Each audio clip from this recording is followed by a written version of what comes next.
हाय दोस्तों, नमस्कार। कैसे हो आप सभी? स्वागत है आप सभी का एक बार फिर जॉब्स मंडी हमारे यूट्यूब चैनल पर, जहां पर मैं आप सबके लिए 100% प्रूफ के साथ 2 रियल वैकेंसीज हर रोज लेके आता हूं। अगर आप चाहते हो कि नया जॉब का नोटिफिकेशन आपके फोन पर डेली अपडेट हो, तो आपको जुड़ना होगा मेरे यूट्यूब चैनल जॉब्स मंडी से। जुड़ने के लिए आपको इस दिखाए गए सब्सक्राइब बटन को क्लिक करके बेल आइकन को प्रेस करना है, ऑल पर क्लिक करना है, जैसा आपने अभी अभी दाएं साइड की कॉर्नर स्क्रीन पर देखा है। चलिए बात करता हूँ आज की भर्ती, आज की वैकेंसी के बारे में। तो गाइस, अगर आपने 10वीं या 12वीं या ग्रेजुएट पास किया है और आपका एक आंखों का सपना है कि मैं एक बैंक के अंदर काम करूं, तो बैंकिंग सेक्टर की बहुत खास वैकेंसी निकल के आई है। कोई भी 10th 12th या ग्रेजुएट कैंडिडेट आवेदन कर सकता है। अमूमन अगर आपने बैंक की नौकरी के लिए अप्लाई किया होगा तो आपको पता है कि उसमें आपको 2 एग्जाम देने होते हैं, पहले प्रीलिम्स फिर दूसरा मेंस। यहाँ पे केवल आपको एक परीक्षा देनी है और ब्रांच मैनेजर तक की पोस्ट यहाँ पे निकल के आई है। अब क्या ये भर्ती रहने वाली है, कहाँ की वैकेंसी है, क्या रहेगा एलिजिबिलिटी क्राइटेरिया, कब रहेगी लास्ट डेट, पूरी मैं जानकारी इसी वीडियो में देने वाला हूँ। बस आखिर तक बने रहिए। अगर चैनल पर पहली बार आए हो, चैनल को आपने सब्सक्राइब नहीं किया है अभी तक, तो सब्सक्राइब करके नोटिफिकेशन को ऑन कर लीजिए, बेल आइकन को प्रेस कर लीजिएगा। चलिए दोस्तों, बात करता हूँ आज की वैकेंसी, आज की भर्ती के बारे में पूरी डिटेल, पूरी इन्फॉर्मेशन के साथ। तो गाइज, आज की जो भर्ती है वो आई है RKDCC बैंक की तरफ से। बहुत ही रेयर बैंक है, आपने बहुत सुना होगा इसके बारे में या फिर बहुत कम सुना होगा। तो ऐसे भी जो बैंक होते हैं, जो सहकारी बैंक होते हैं, उनमें भर्ती बहुत रेयर निकल के आती है। और बता दूं कि यहाँ पे कंपटीशन भी बहुत कम रहने वाला होता है, क्योंकि बहुत ही कम लोग ऐसे बैंकों के बारे में जानते हैं। जी गाइज, RKDCC बैंक की सहकारी बैंक की तरफ से वैकेंसी निकल के आई है। तो जिस भी एलिजिबल कैंडिडेट का एक सपना है बैंकिंग सेक्टर में जाने का, उसके लिए गोल्डन चांस है, क्योंकि ऐसी कम क्वालिफिकेशन वाली वैकेंसियां बहुत ही कम निकल के आती हैं। ऐसी बहुत कम कंपटीशन वाली भर्तियां बहुत ही कम निकल के आती हैं। तो आपके लिए एक सुंदर सा मौका है, इसमें आवेदन कर सकते हैं और ऐसी नौकरी को आसानी से ग्रैब कर सकते हैं। अब बात करूं मित्रों इंपॉर्टेंट डेट्स के बारे में। एप्लीकेशन यानी आवेदन आपके ऑलरेडी स्टार्ट हो चुके हैं और लास्ट डेट जो रहेगा आपका 22 दिसंबर 2025 रहने वाला है। एग्जाम की डेट भी बैंक ने डिपार्टमेंट ने मेंशन कर दिया, 15 जनवरी 2026 आपका एग्जाम आपका डेट रहने वाला है इसका। अब बात करता हूं आपके सैलरी के बारे में, क्योंकि लेवल 2, लेवल 4, लेवल 6 के तहत आपकी सैलरी रहने वाली है। और यहाँ पे 3 लेवल दिए गए हैं। इसका मतलब यह है कि अलग अलग पोजीशन के लिए वैकेंसी ये निकल के आई है। जो आपका जो पे ग्रेड रहेगा हर पोस्ट के हिसाब से रहेगा। सो आवेदन करने से पहले आप एक बार ऑफिशियल नोटिफिकेशन पढ़ लीजिएगा। अब बात करता हूँ एलिजिबिलिटी यानी योग्यता के बारे में। अगर केवल आपने 10वीं पास किया है या फिर 12वीं पास किया है, तो आप अटेंडेंट के पद निकले हैं, अटेंडेंट पद के लिए आवेदन कर सकते हो। इसके साथ साथ अगर आपने BCom किया है, MCom किया है, BBM किया है या फिर BSc किया है एग्रीकल्चर से, तो आप असिस्टेंट ग्रेड के पद के लिए आवेदन कर सकते हो। इसके साथ अगर आपको ब्रांच मैनेजर में अप्लाई करना है, तो इसके लिए जो क्वालिफिकेशन रखी गई है वो रखी गई MBA यानी मास्टर ऑफ बिजनेस एप्लीकेशन। आपका जो होना चाहिए, जो आपके क्वालिफिकेशन मिनिमम होना चाहिए, न्यूनतम होनी चाहिए। बाकी दोस्तों, आवेदन करने से पहले मैं तो यही रिकमेंड करता हूँ अपनी हर वीडियो में कि मैं डिस्क्रिप्शन में आपको लिंक दे देता हूँ, वहाँ से जाके एक बार आप ऑफिशियल नोटिफिकेशन पढ़ लिया करो एक्यूरेट इन्फॉर्मेशन के लिए।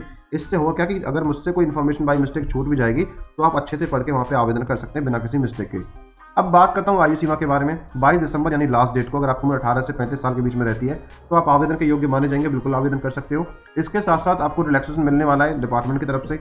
यानी अगर आप SC ST कैटेगरी में आते हो तो 5 साल का, OBC कैटेगरी में आते हो तो 3 साल का, और फिजिकल हैंडीकैप करने 10 साल के को छूट आपको मैक्सिमम आयु में मिलने वाली है। अब गाइस, बात करता हूँ सिलेक्शन प्रोसेस यानी चयन प्रक्रिया के बारे में। तो जो भी एलिजिबल कैंडिडेट इस वैकेंसी में आवेदन करना चाहते हैं और पाना चाहते हैं इस नौकरी को, सबसे पहले क्वालिफाई करना पड़ेगा रिटन टेस्ट, जिसमें आपसे मल्टीपल चॉइस क्वेश्चन आपसे पूछे जाएंगे। अगर वो क्वालिफाई कर लोगे तो इंटरव्यू या डॉक्यूमेंट वेरिफिकेशन के लिए आपको डिपार्टमेंट बुला लेगा। मित्रों, बात करता हूँ आवेदन फीस के बारे में। अगर आप जनरल, OBC, EWS कैटेगरी में आते हो, तो इतनी एप्लीकेशन फीस जो मैंने अंडरलाइन करी है अभी, इतनी आपको देनी है, प्लस GST चार्ज आपको देना होगा। SC ST वालों को थोड़ा छूट मिलेगी, उसको इतनी देनी है जितना आप देख पा रहे हो, प्लस GST चार्ज आपको देना होगा। अब लास्ट को जो स्टेप रहने वाला वो रहेगा आवेदन का। इस वैकेंसी में अगर आपको आवेदन करना है, आवेदन करने के लिए सबसे पहले आपको हमारी वेबसाइट jobsmonday.in पर जाना है। उसमें नीचे अप्लाई नाउ का लिंक दिया है, वहाँ पे क्लिक करना है, या फिर डिस्क्रिप्शन में जो लिंक दिया है उसमें आप पहुँच जाएंगे। तो पहुँचने के बाद अप्लाई नाउ पर क्लिक करेंगे, पोस्ट के बारे में अच्छे से पढ़ेंगे। पढ़ने के बाद आपको अपनी फीस पेमेंट करना, रजिस्ट्रेशन करना है, और मैं बता देता हूँ फिर आपको कैसे एप्लीकेशन करना है। चलिए एक बार मैं बता भी देता हूँ आपको।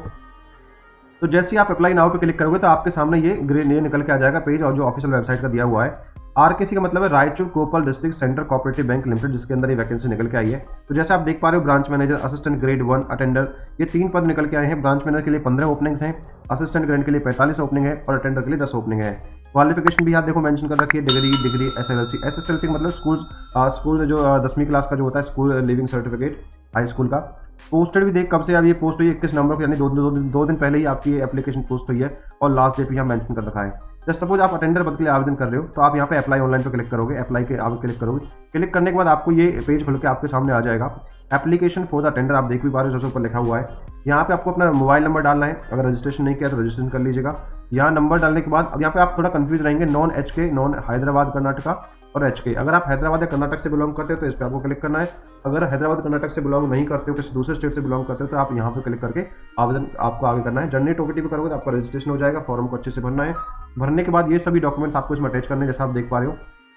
अटैच करने के बाद अच्छे से भर लोगे, प्रिंट आउट ले लोगे, तो आपका एप्लीकेशन सबमिट हो जाएगा। बाकी दोस्तों, जैसा आपकी जॉब लोकेशन की बात करूं तो पहले ही मैंने बता दिया था, हैदराबाद या कर्नाटक की वैकेंसी आपकी रहने वाली है। अगर गाइस आप दूसरे स्टेट से बिलोंग करते हो, बिल्कुल आप आवेदन कर सकते हो। अगर आपको वीडियो अच्छी लगी है, इन्फॉर्मेटिव लगी है, तो वीडियो को एक लाइक करके चैनल को सब्सक्राइब कर दीजिए आने वाले नई अपडेट्स के लिए। यहाँ पर कुछ इंपॉर्टेंट लिंक्स मैंने दे दिए हैं इस भर्ती के रिगार्डिंग, जैसे ऑफिशियल नोटिफिकेशन का लिंक और अप्लाई ऑनलाइन करने का लिंक। तो thank you so much for watching guys, मिलता हूँ एक नई भर्ती की वीडियो के साथ, तब तक के लिए जय हिंद और जय भारत।